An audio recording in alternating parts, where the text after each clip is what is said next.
मेरे मुंह से हाथ लिखे ठीक है, सही है। मेरे को आता है कहीं परेशानी ना पी जाती। मेरे हाथ में जो दो आप FIR की कॉपी देख रहे हैं, ये इत्काफ में बैठे बदबख्त इंसानों की हैं। एक सिनावा से है और एक लिया से है। ये दोनों दिल दहला देने वाले वाकयात हैं। इन दोनों वाकयात को सुनने के बाद इंसानियत शर्मा जाती है।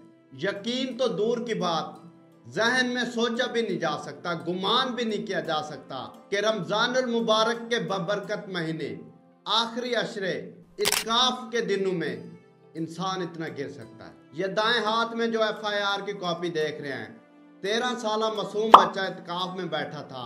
उसके साथ 28 साला एक और नौजवान भी इत्काफ में बैठा था।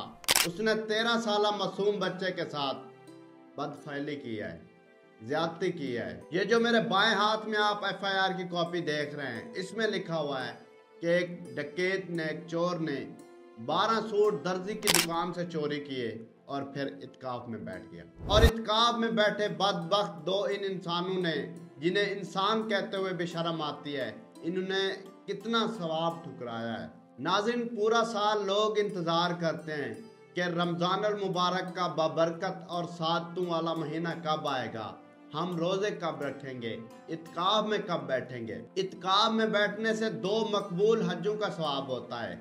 इत्काफ में बैठने से 2 मकबूल उम्रों का सवाब होता है। और आपकी ज़िंदगी के जितने भी सगीरा गुनाह होते हैं वो माफ़ होते हैं। इन 2 दरिंदों ने जो गुनाह किया है वो आपके सामने है। 31 मार्च का ये वाक़या है।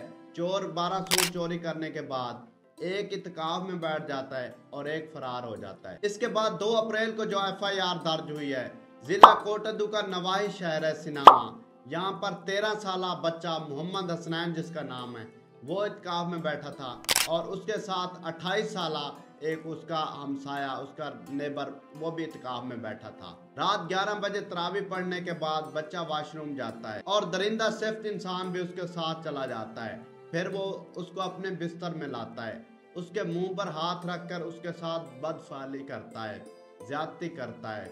उसके बाद उसको धमकियां देता है, अगर आपने किसी को बताया तो मैं आपको जिंदा ख़त्म कर दूंगा। वो बच्चा अगले दिन सारा दिन रोता रहता है मस्जिद में बैठकर। इमाम साहब पूछता है, बच्चा नहीं बताता। मस्जिद के इमाम साहब उसके वालिद को फ़ोन करते हैं कि आपका बेटा रो रहा है, चिल्ला रहा है, हमसे बात भी नहीं कर रहा। उसके वालिदैन जब मस्जिद में जाते हैं तो वो बताता है कि इस तरह मेरे साथ इसने बदफेली की है।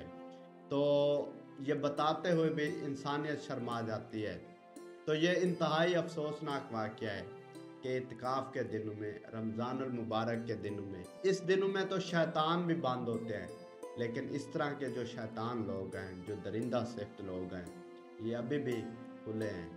और पंजाब पुलिस से गुजारिश है, कानून नाफिज करने वाले इदारों से गुजारिश है कि कम से कम इन 2 दरिंदा सिफ्त लोगों को ऐसी सजाएं दें कि आज के बाद इस तरह के केसेस कम से कम रिपोर्ट हो।